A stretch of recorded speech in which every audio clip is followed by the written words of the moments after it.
বৃষ্টি উপেক্ষা করেও রাস্তায় লাখ লাখ মানুষ, লাল পোশাক আর হাতে লাল পতাকা। ছোট ছোট শিশুরাও বাবা মায়ের হাত ধরে হাঁটছে রাজপথে। সেই সাথে ফ্রি প্যালেস্টাইন স্লোগানে গর্জে উঠেছে গোটা শহর।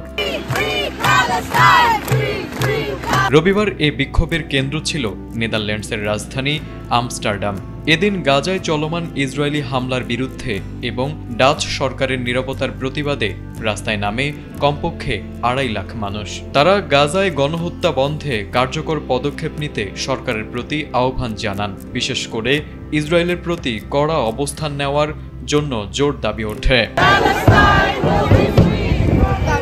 বিক্ষোভকারীদের মতে ডাচ সরকারের নীরবতা ইসরায়েলের প্রতি এক ধরনের সমর্থন হিসেবে দেখা হচ্ছে।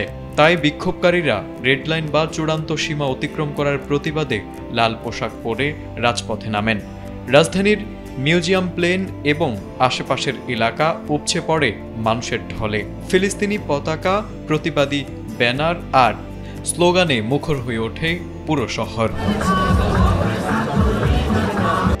বিক্ষোভে অংশ নেওয়া অনেকেই বলছিলেন, এককভাবে কিছু করা না গেলেও সম্মিলিত কণ্ঠ বিশ্বকে নাড়া দিতে পারে। এক বিক্ষোভকারী বলেন, যখন বিশাল একটি জনতা একত্র হয় তখন সবাই বুঝতে পারে এটা কেবল একটি গোষ্ঠীর কথা নয়, এটা ন্যায় বিচারের দাবি। শিশু, বৃদ্ধ, তরুণ সব বয়সী মানুষ অংশ নেয় এই প্রতিবাদে।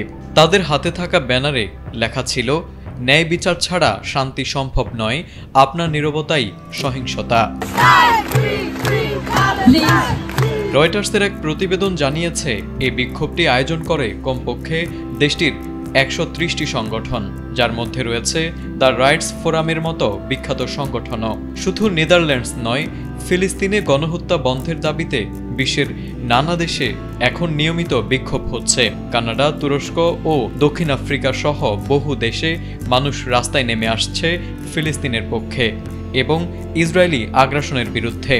মানবাধিকার লঙ্ঘনের প্রতিবাদে এই বিশ্বব্যাপী জাগরণ ক্রমেই জোরালো হয়ে উঠেছে। তারেক আজিজ, এটিএন বাংলা।